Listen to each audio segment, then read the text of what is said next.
We have here verse 34 of the 13th chapter, Gospel of John.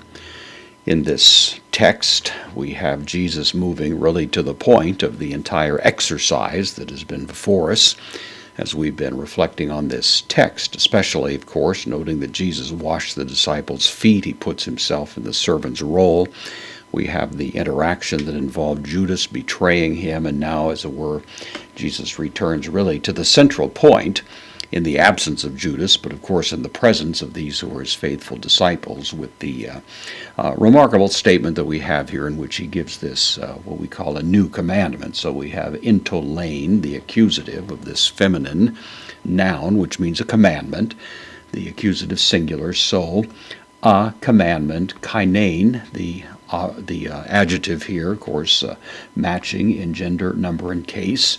The word it modifies, so kainane means new, and so intolane kainane, a new commandment, didomi, from didomi, first person singular, present active indicative, I give, a new commandment I give, humen, second person dative, plural, so I give to you, as in to the group that's gathered there, and hina, in order that, or to the effect that, or so that, agapata, second person plural.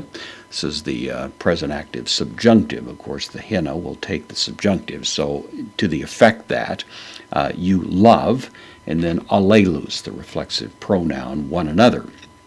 So this is the new command, that you love one another. Some have noticed, of course, that there is a commandment in the Old Testament that people should love one another. Moses says, love your neighbor as yourself. But it's commonly understood that what's happening here is Jesus really is ramping up the level of the significance of this command, so that it's not simply loving my neighbor as myself, but actually loving my neighbor more than myself, you see, to the point that I would even lay down my life for the sake of my neighbor, a point that Jesus will himself drive home soon enough. So kathos, just as, indeclinable adverb, or a conjunction really, just as.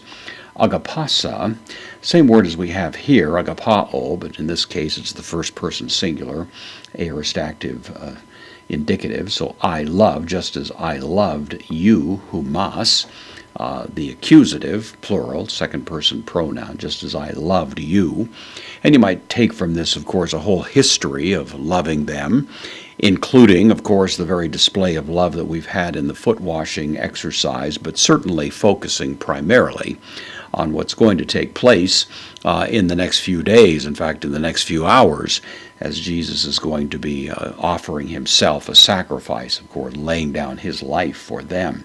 Hina, same as before, takes the subjunctive, so that, kai hume, so that also you, the nominative, nominative plural of the second person pronoun, agapata, same word as here, once again in the subjunctive, that you love one another. So a new commandment I'm giving to you, that you love one another. As I loved you, as I've displayed my love and will continue to do so now, you should also love one another. One of the most famous, of course, final instructions given by Jesus as he's reaching the very end of his earthly ministry at this point, looking forward to his death on the cross.